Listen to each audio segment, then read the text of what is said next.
Olá, queridos amigos e amigas do Ideal Espírita. Espero encontrá-los bem.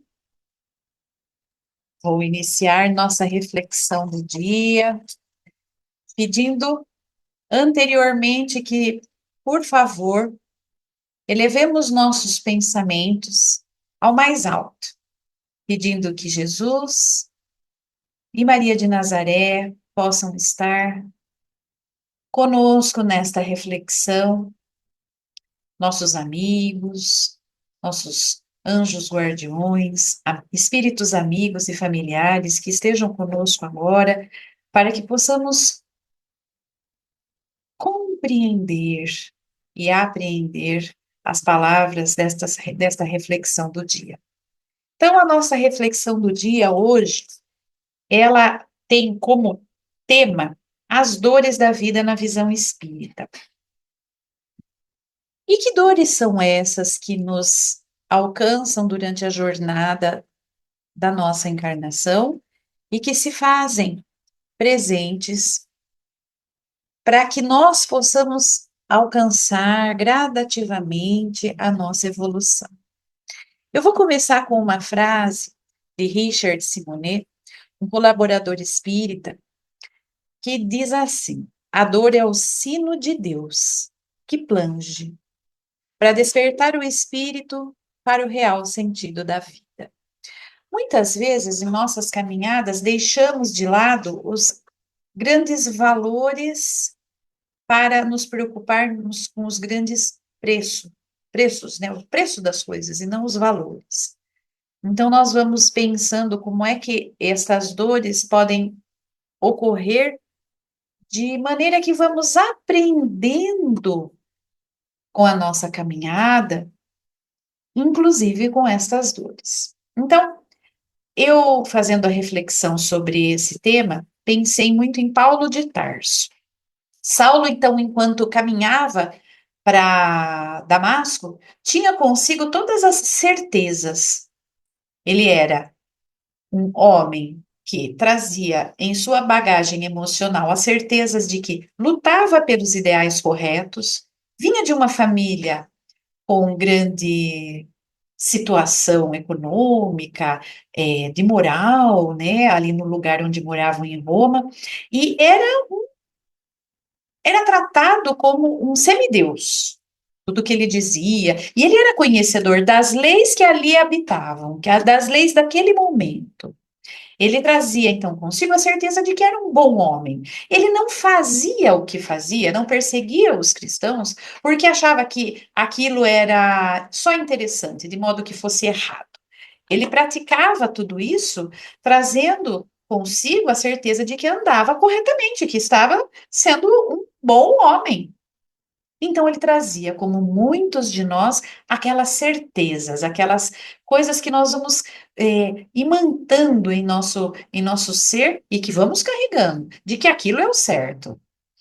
Porém, chegando ali, quase na entrada de Damasco, ele tem um grande encontro. Ele se encontra com nada mais, nada menos do que Jesus. Esse irmão de grande evolução, que tem por nós um amor incomensurável e que quer, ele aposta em nós, ele quer ver nossa evolução.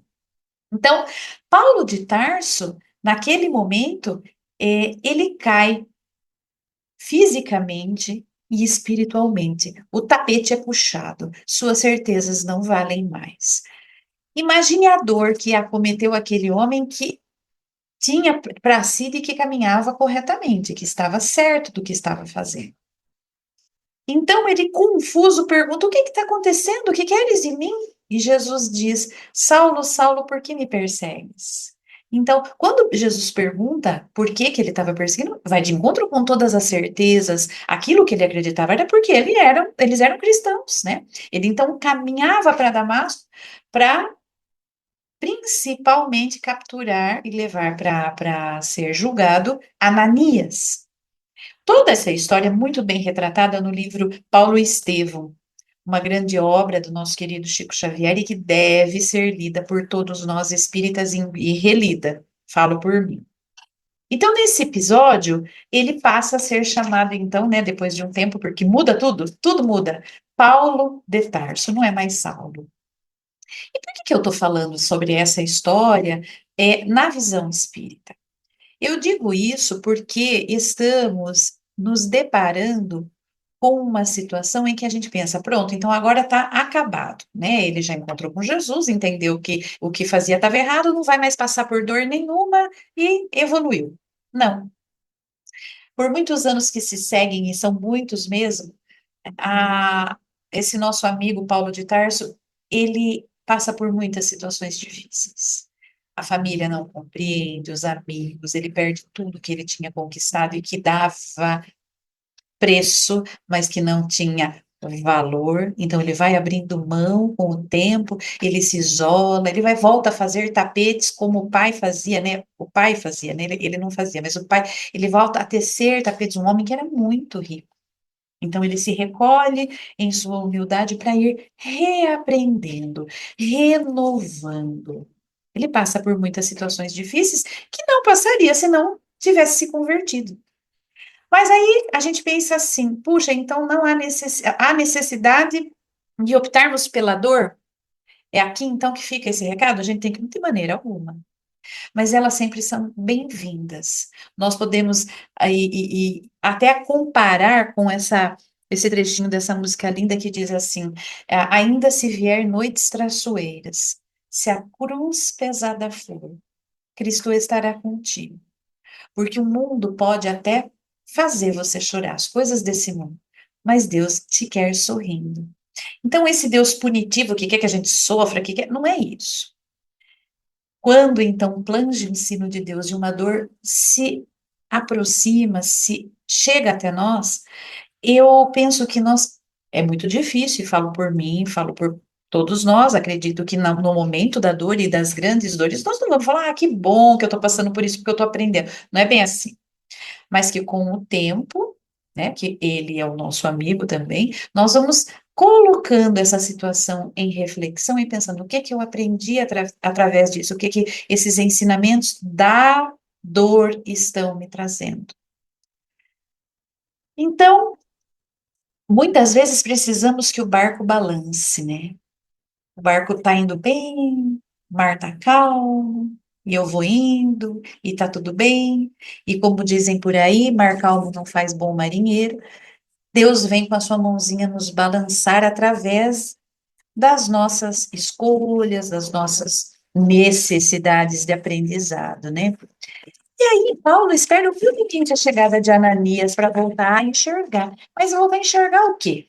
Será que quando Ananias vai até ele e restitui a sua visão, ele só volta a enxergar as coisas desse mundo ou ele passa a enxergar de maneira diferente? É uma das dores. Ele fica cego. Então, imagina a luminosidade de Jesus ali e toda aquela situação. Então, ele fica cego por alguns dias. Ananias, que era o perseguido dele quando ele estava entrando em Damasco, vem, né? Recebe a mensagem, então, do mundo espiritual, vem e restitui a visão de Paulo. E Paulo, então, começa a enxergar de que maneira? Ele era o mesmo, Saulo? Ou ele passa a enxergar de outra maneira o mundo material e o mundo espiritual?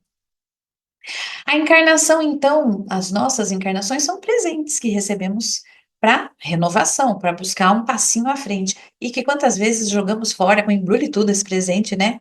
Muitas vezes as coisas acontecem, a gente pega tudo e joga, né? Como dizem por aí, joga a água do banho com o bebê e tudo, né? Então é disso que eu gostaria de que nós compartilhássemos hoje, a importância do que se achega a nós enquanto dor, para que, com o tempo, ela torne-se não uma raiva, uma revolta, mas um aprendizado. Não é fácil, mas a proposta é para todos nós, me incluo nesse nós, de que possamos enxergar as dores da vida como aprendizados. E que todas as vezes que conseguimos isso, dizem os amigos espirituais, que nós conseguimos nos elevar um pouquinho mais nos elevar dos outros, isso é importante a gente também pensar. A gente está evoluindo para ficar acima dos outros? Não, não. A elevação, né, a evolução de nossa própria alma se dá a comparação por ela mesma, onde nós estamos e para onde queremos ir. Não tem nada a ver com os outros.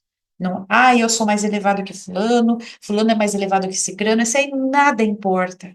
Nada importa, porque ninguém é desprezado, nem no mundo material, nem no mundo espiritual, por nosso querido Jesus, Maria de Nazaré e principalmente por Deus. Nós estamos em lugares diferentes. É como um filho mais novo e um filho mais velho. Aquele mais velho está melhor, o mais novo está abaixo, né? Então, isso torna-se cada vez mais difícil de nós estarmos entendendo. Espero que vocês, então, possam, como eu, guardar um pouquinho destas palavras, para que possamos, então, compreender, entender a importância das dores, pequenas e grandes, para a nossa própria evolução. É um passo difícil, mas é possível. Então, vamos estar atentos. Agradeço a presença de cada um de vocês, encarnados e desencarnados, e que possamos, como Paulo de Tarso, compreender devagar e aceitar os dias como aprendizados. Até mais, até a próxima. Prece de Cáritas. Deus, nosso Pai, que sois todo poder e bondade, dai força àqueles que passam pela provação, dai luz àqueles que procuram a verdade, ponde no coração do homem a compaixão e a caridade. Deus, dai ao viajante a estrela guia, ao aflito a consolação, ao doente o repouso. Dai ao culpado o arrependimento, ao espírito a verdade, à criança o guia, ao órfão o pai. Senhor, que a vossa bondade se estenda sobre tudo o que criastes. Piedade, Senhor, para aqueles que não vos conhecem, esperança para aqueles que sofrem. Que a vossa bondade permita aos espíritos consoladores derramarem por toda parte a paz, a esperança e a fé. Deus, um raio, uma centelha do vosso amor pode iluminar a terra. Deixai-nos beber na fonte dessa bondade fecunda e infinita, e todas as lágrimas secarão, todas as dores acalmarão. Um só coração, um só pensamento subirá até vós, como um grito de reconhecimento e de amor. Deus, dai-nos a força de ajudar o progresso, a fim de subirmos até vós.